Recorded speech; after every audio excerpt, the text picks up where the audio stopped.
So good morning, everyone. This morning I want to talk about thoughts as events, not facts.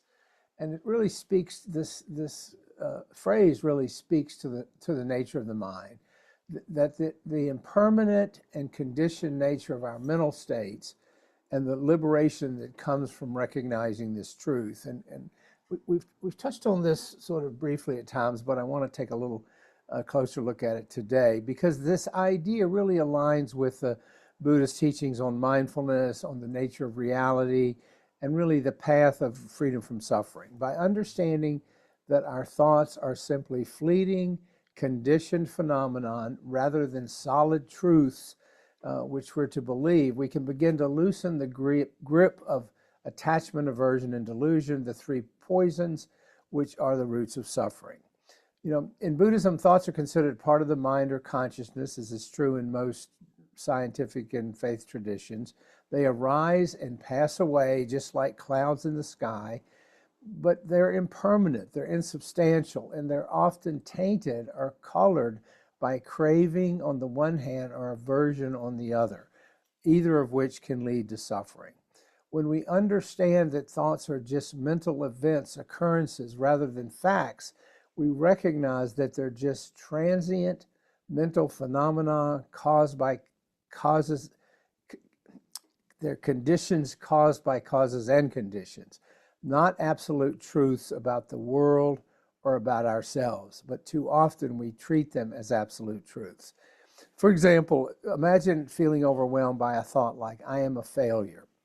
If we take this thought at face value as though it were an unchanging fact and ultimate truth, it's certainly going to lead to feelings of despair, of self-loathing, of shame. But the Buddha teaches us just to observe that thought as just that, a thought, just an event, a random event that arises due to certain causes, perhaps cultural expectations, past experiences, temporary emotional states, on and on. Like all things, it will pass. And it is not in any way an ultimate truth about who we are. When we see thoughts as events in the mind rather than facts about reality, we then can begin to create some space to respond with wisdom rather than just accepting them as truth or reacting to them out of habit. In other words, we create spaciousness around the experience rather than this small constricted world of the ego. The ego wants to see these things often as facts because it's tied up in that idea of a fixed identity. Our key practice of mindfulness, the ability to observe the workings of the mind with clarity and non-judgment, helps us cultivate an awareness that sees thoughts as they arise, as they linger, and then as they fade away. And instead of identifying with our thoughts, thinking they are telling us who we are, or being swept away by them, we can observe them as simply passing phenomena. For example, during meditation, we might notice a thought like, I can't do this, I'm too restless. But instead of believing this or letting it derail our practice, we simply note, a thought of doubt has arisen, and then watch it pass away. When we note and label the thought, we get some separation from our identification with it. The simple act of noting allows us to see the thought as simply an event and not a fact, something that is arising in the moment due to certain conditions, not a fixed fact about ourselves or our capabilities. And with our mindfulness, we begin to see the impermanent and conditioned nature of all thoughts, which an insight allows us to approach them with greater equanimity. We learn to let go of destructive mental habits. We learn to better cultivate wholesome states of mind, such as compassion, patience, and wisdom. The Buddhist teachings also emphasize the role of mental formations and perceptions in shaping our thoughts. In other words, thoughts often arise based on how we perceive the world, but our perceptions are rarely completely accurate. Okay.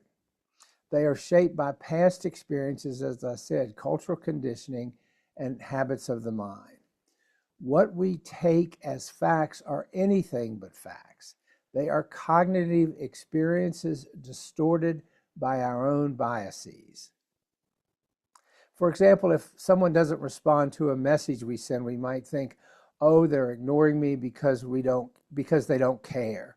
This may come from past experience, from causes and conditions in our own life.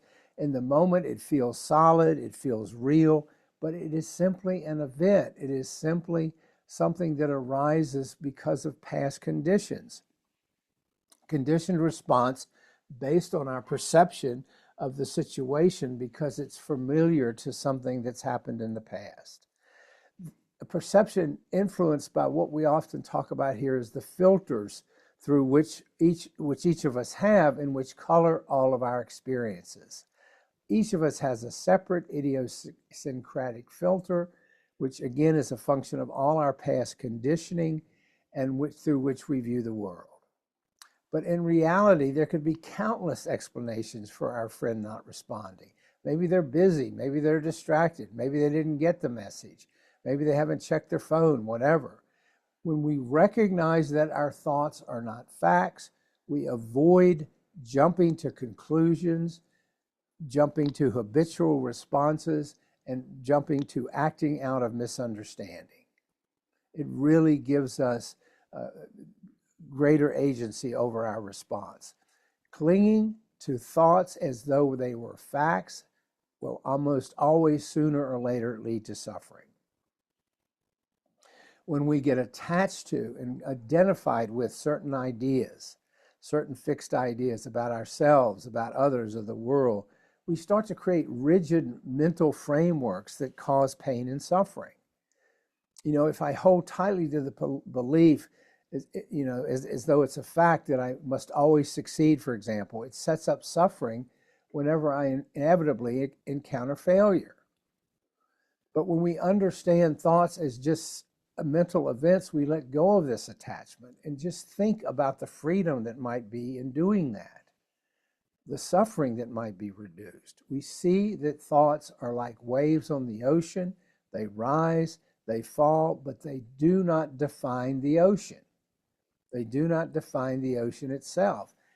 This is one of the Buddha's, again, one of his many brilliant insights that allows us to respond to life with greater flexibility and greater openness, rather than being trapped in these habitual fixed mental constructs. And in Buddhism, we refer to this freedom as liberation because the Buddha understood that it was liberation from this fixed pattern of thinking and responding. When we see our thoughts for what they are, impermanent, conditioned, and not part of a fixed self, we free ourselves from the mental clinging that perpetuates suffering. We learn to rest in deeper awareness that is not bound by the passing events, the fleeting events of the mind. And our practice offers practical tools for transforming our relationship with these fleeting thoughts. So what are those? Well, here's a few of them. First of all, we observe them without judgment. When a thought arises, we just notice it. We don't label it as good or bad, or much less as a fact. For example, if we experience a thought of anger, we might note, oh, anger is arising, and let it pass without responding to it. We just learn to watch it without being reactive to it. Secondly, we can investigate its nature. We can reflect on its impermanence. We can ask ourselves, where's this coming from? What caused this to arise? We can really gain some understanding into the source of it. Is this true? Is it just a conditioned response? Will it pass? We can really do an inquiry into the nature of that particular thought, especially if it's strong and persistent. And of course, we can practice letting go, dropping the rope, recognizing that we are not our thoughts. Just as we can't or would not cling to passing clouds, we need not cling to our passing thoughts.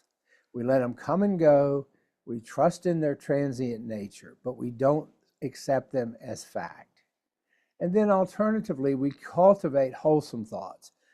While not all thoughts are harmful, Buddhism encourages us to cultivate actively wholesome mental states.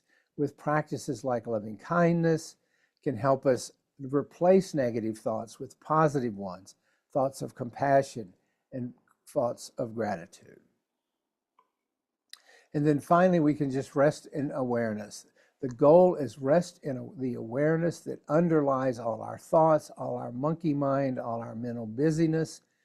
This awareness, sometimes referred to as bare attention, is like the sky, vast, unchanging, while thoughts are just like the passing weather in the sky.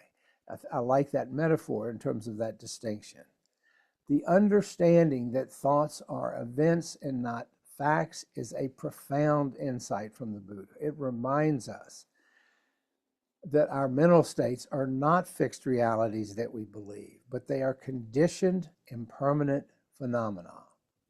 And when we observe them with mindfulness and clarity, we free ourselves from the suffering that comes from clinging to them as though they were absolute truths, which they are not. In doing so, we cultivate a mind that is more open, more flexible, and more capable of responding to life with wisdom and compassion. And in this way, we begin to cease being prisoners of our past conditioning, of the past causes and conditions in our lives. That's what often forms these fixed ideas about ourselves. And this insight is not just theoretical, it's deeply practical. It's deeply practical because it offers a path to greater peace and freedom in our daily lives when we begin to appreciate that our thoughts are not facts, they're just passing events. So let's leave it there.